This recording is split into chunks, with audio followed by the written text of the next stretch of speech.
지금으로부터 496년 전 1517년 10월 31일 마틴 루터라는 신부이자 신학 교수가 그 당시에 교회가 잘못하고 있는 것에 대해 논쟁을 하기 위해서 위텐베르그 성 올 세인츠 교회 문 앞에 95개의 조항의 반박문을 붙여 놓았습니다. 그가 그것을 붙였을 때는 종교 개혁을 계획하고 붙인 것이 아니라고 합니다. 다만 그 당시 교회의 잘못된 것에 대해서 좀 사람들과 토론하기 위해서 자기의 생각을 거기다 써서 붙였다고 합니다. 근데 그것이 결국 퍼지고 퍼져서 종교 개혁을 이루게 된 것입니다. 그 당시 교회의 가장 큰 잘못 중에 하나는 면죄부를 판매한 것이에요. 면죄부를 사는 사람들이 그 돈을 돈꾀에다 넣어서 밑에 쩔렁하고 떨어지는 그 소리가 들리는 순간 자기들의 죄를 사함받는다고 그렇게 면죄부를 팔았습니다.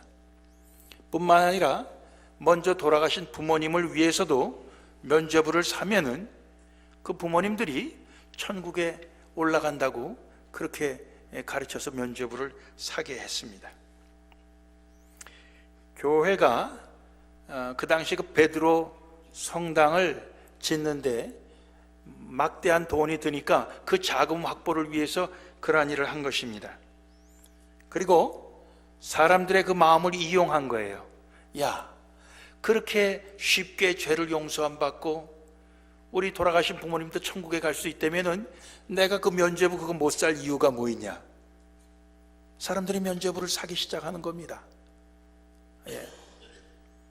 뭐 우리가 생각할 땐 야, 그거 믿고 사는 사람이 어디 있겠냐? 그렇지만은 그러나 사람들의 마음이 안 그런 거예요. 그래갖고 사람들이 그것을 사게 된 것입니다. 종교개혁을 일으키게 한 그 95개 마틴 루터가 걸었던 그 조항이 무엇인지 오늘 그 하나하나를 다 살펴볼 수는 없습니다. 그렇지만 제일 첫 번째 조항과 제일 마지막 95번째 조항, 그 두 가지만을 오늘 살펴보려고 합니다. 제일 첫 번째 조항은 우리들의 주님이시며 스승님이신 예수 그리스도께서 회개하라 하고 말씀하셨을 때 그 의미는 신자들의 전 생애가 회개의 삶이 될 것을 요구하신 것이다. 제가 한번 그렇게 번역을 해봤어요. 면죄부를 삶으로 살 때 그 죄를 용서 안 받는다는 것과 예수님께서 하신 회개해야 죄를 용서받는다는 것, 어느 것이 옳으냐? 그것이 첫 번째 조항인 것입니다.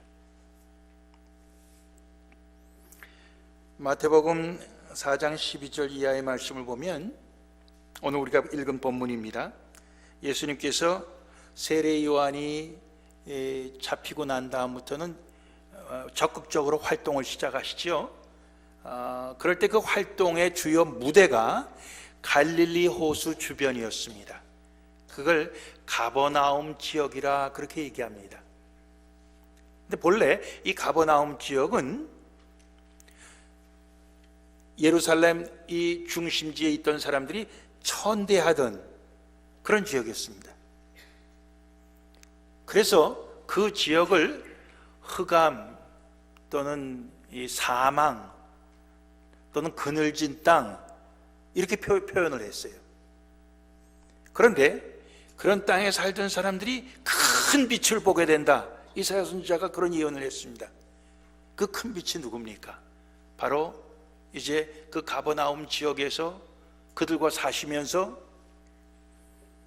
말씀을 전하시고 또 병든 자를 고치시고 귀신 들린 자를 낫게 해주시고 하는 그 주님의 그 많은 그 능력과 천국 말씀을 그 사람들이 보고 듣게 그렇게 하게 된 것입니다.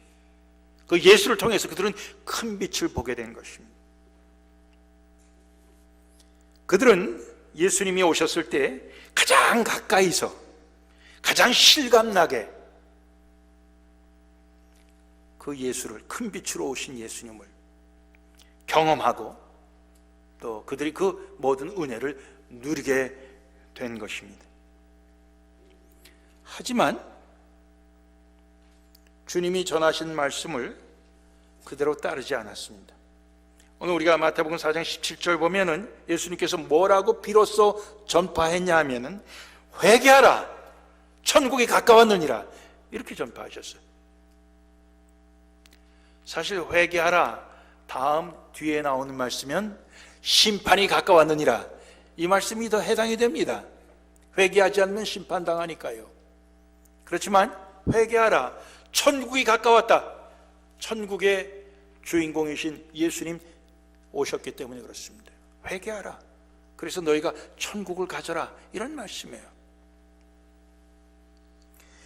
그 천국의 주인이신 예수님 제일 가까이서 제일 많이 제일 실감나게 경험했던 가버나움 지역 사람들이었습니다. 그런데 그들은 놀랍게도 회개하지 않았습니다. 마태복음 11장 20절 이하의 말씀을 보면은 예수께서 권능을 가장 많이 베푸신 고울들이 회개하지 아니했다고 그랬습니다. 그래서 예수님께서 책망하셨다고 그랬어요. 화 있을진저 고라시나, 화 있을진저 벳세다야, 이게 다 갈릴리 호수 바로 그 부근 가버나움 지역에 있는 조그만 동네들의 이름입니다. 너희에게 행한 모든 권능을 두로와 시돈, 두로와 시돈은 이 바알을 섬기는, 우상을 섬기는 이방 나라의 도시들입니다. 거기서 행하였다면 저희는 벌써 베옷을 입고 재에 앉아 회개하였으리라. 내가 너희에게 이르노니 심판날엔 바로 그 두로와 시돈이 너희보다 견디기 쉬우리라. 가버나움아, 내가 하늘에까지 높아지겠느냐? 음부에까지, 지옥에까지 낮아지리라. 내게서 행한 모든 권능을 소돔에서 행하였다면, 유황불로 멸망받은 소돔, 그 소돔에서 행하였다면 그 성이 오늘날까지 있었으리라. 무슨 얘기입니까? 예수님께서 그 소돔성이 멸망하기 전에 그들에게 나타나셔서 이렇게 권능을 베푸셨으면 그들이 회개하였을 것이다, 그 얘기예요. 내가 너희에게 이르노니 심판날에 소돔 땅이 너희보다 견디기 쉬우리라. 예수를 진정으로 믿는다고 하는 사람들은 회개를 할 수밖에 없습니다. 회개하기 싫으면 예수를 믿을 수가 없는 것입니다. 회개하는 자가 용서함을 받는 것이고, 용서함을 받아야 마지막 하나님 앞에 서서 심판을 받을 때 심판에 통과를 하는 겁니다. 오늘 우리말엔 견딘다 그랬습니다. 그 심판을 견디고 심판을 이길 수 있는 것입니다. 회개하지 않으면 아무리 면죄부를 많이 사두었다 할지라도 용서받을 수 없는 것입니다. 오늘 우리에게 있어서 회개 없는 믿음이 정말 우리를 구원할 수 있겠습니까? 나는 회개하진 않았지만은 나는 그래도 주의를 꼬박꼬박 지키지 않았습니까? 내가 헌금은 꼬박꼬박 하지 않았습니까? 내가 이런저런 봉사는 꼬박꼬박 하지 않았습니까? 하는 그 모든 것들이 어떻게 보면 오늘날 현대판 면죄부가 아니겠습니까? 면죄부가 아무리 우리 가운데 많이 있다 할지라도 회개가 없으면은 우리는 사함받지 못합니다. 회개가 없으면 우리는 예수님을 진정으로 우리의 구주로 믿는 것이 아니라는 말씀이에요. 예수님께서 친히 회개하라, 천국이 가까웠느니라 말씀하셨습니다. 베드로가 예수님을 처음 만났을 때 예수님 앞에 엎드려서 이렇게 아뢰입니다. 주여, 나를 떠나소서, 나는 죄인이로소이다.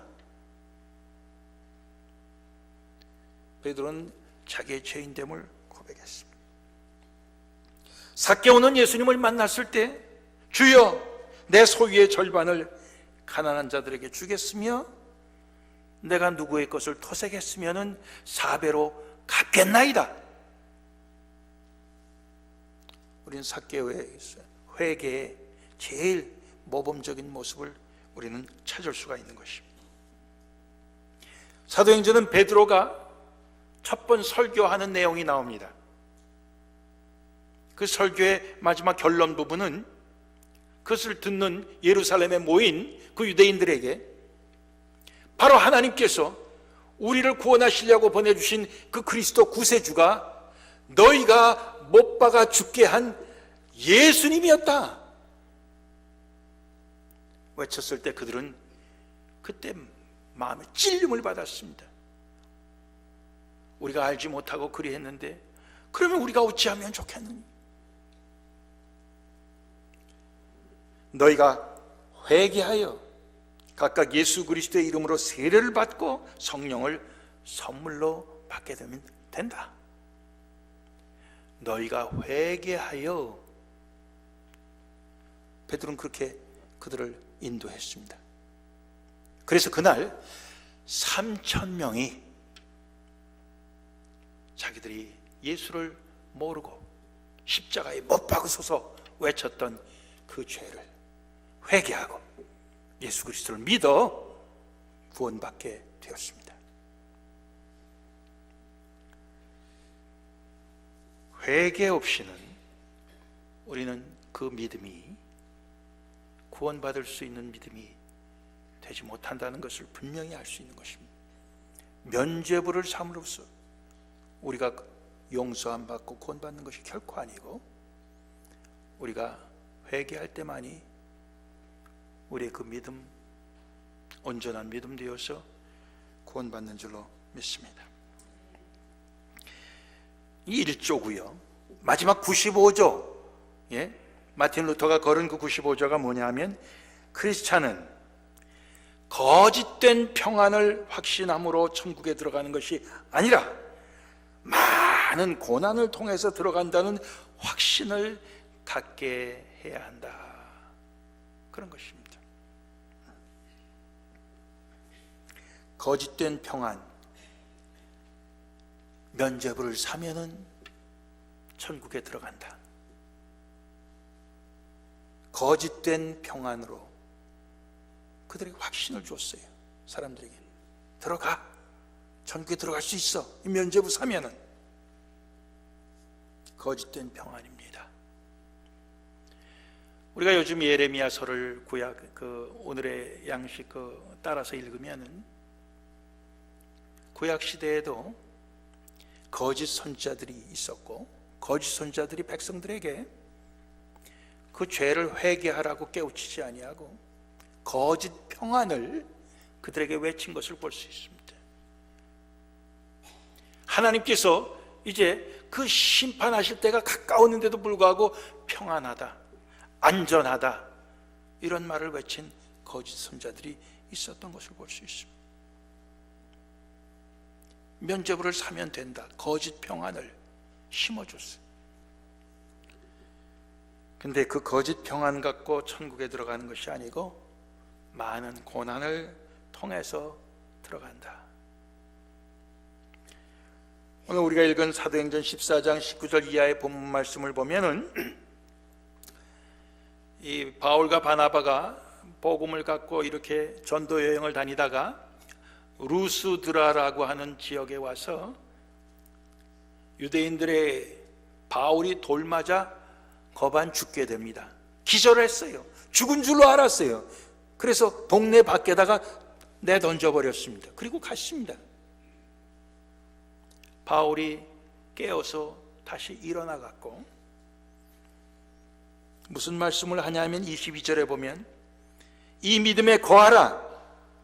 이 믿음이라고 하는 건 바로 예수 그리스도 그 십자가와 그 부활의 그 믿음의 그 참 그 진실된 그 믿음에 거하라. 거기에 머물러라. 그걸 떠나지 마라. 우리가 하나님 나라에 들어가려면 많은 환난을 겪어야만 할 것이라. 이런 말로 제자들을 격려했습니다. 제자들 마음을 단단하게 했습니다.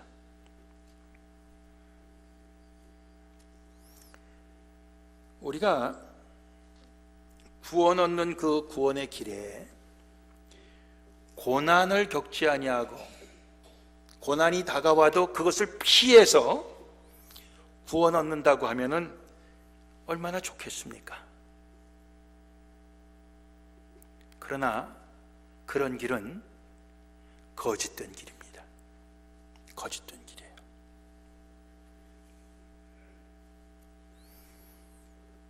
예수님께서 자기가 많은 고난을 받고 죽임을 당할 것이고 그 후에 3일 만에 다시 살아나야 할 것이다 라고 제자들에게 말씀을 하셨을 때 베드로가 뭐라고 말했는지 우리가 압니다.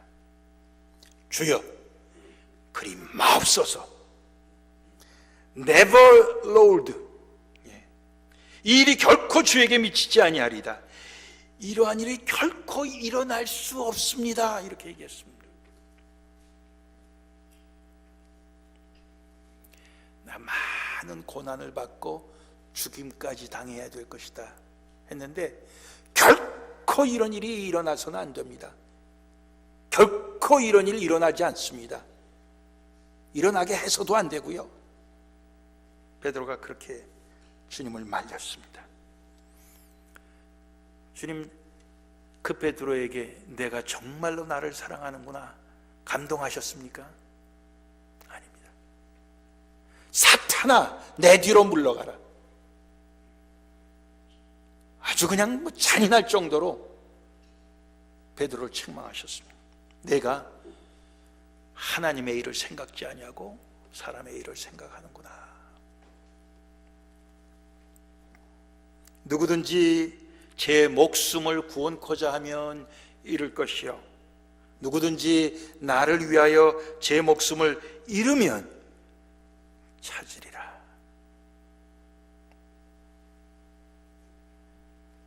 주님을 위하여 우리의 목숨을 잃는다고 하는 것이 얼마나 고통스러운 일입니까? 얼마나 그것이 고난입니까?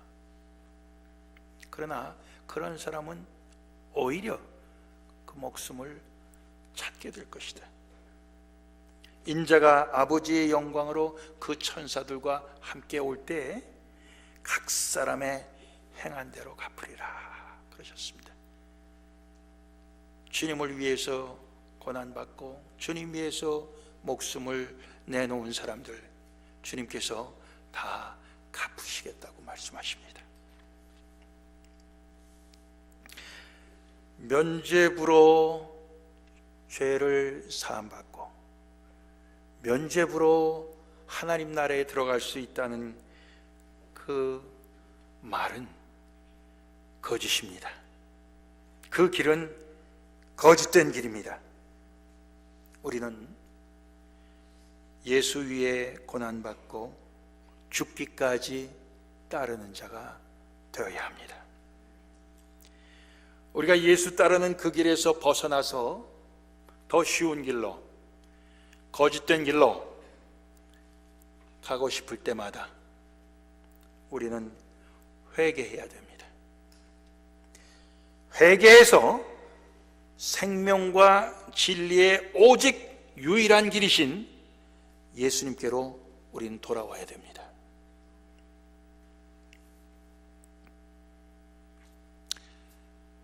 예수님의 제자들이 예수님은 이제 죽으신다, 많은 고난을 받으신다고 해도 그건 귀담아 듣지 아니하고 누가 더 크냐, 누가 더 높으냐 이런 것 갖고 다퉜을 때 예수님은 제자들의 발을 씻겨주셨습니다. 베드로 차례가 왔을 때 베드로가 주여 못합니다. 제가 주님의 발을 씻어드려야지 주님이 어떻게 제 발을 씻으신단 말입니까? 절대로 그렇게 내버려둘 수는 없습니다. 내가 내 발을 씻지 아니하면 너와 내가 상관이 없다, 아무 관계가 없다. 그렇다면 내 머리와 손도 다 씻어 주시옵소서.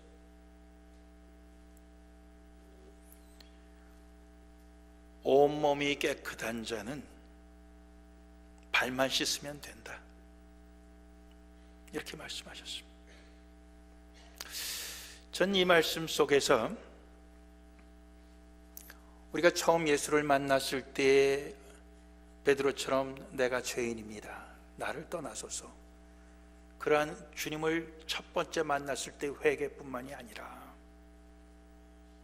우리의 삶을 통해서 우리의 발이 더러워지는, 즉 우리 발로 가는 그 발걸음이 주님을 따라가는 발걸음이 아니라 옆길로 새는 그런 우리의 그 잘못 속에서 다시 주님께로 돌아오는 이 발을 씻어야 되는 그것은 우리의 일생을 통해서 반드시 필요한 작은 회개들이라고 생각합니다. 물론 우리가 씻는 거 아니죠. 주님이 씻어주시는 겁니다. 주님의 말씀이 씻어주시고 주님의 보혈이 씻어주시는 겁니다. 우리는 주님께 다시 돌아와서 우리의 발을 내밀어야 되는 거죠. 그렇죠? 그것이 바로 마틴 루터가 말했던 주님께서 우리에게 원하시는 회개는 우리의 전생애를 통해서 하는 그러한 회개를 원하신다, 그 뜻인 줄로 해석을 해봤어요.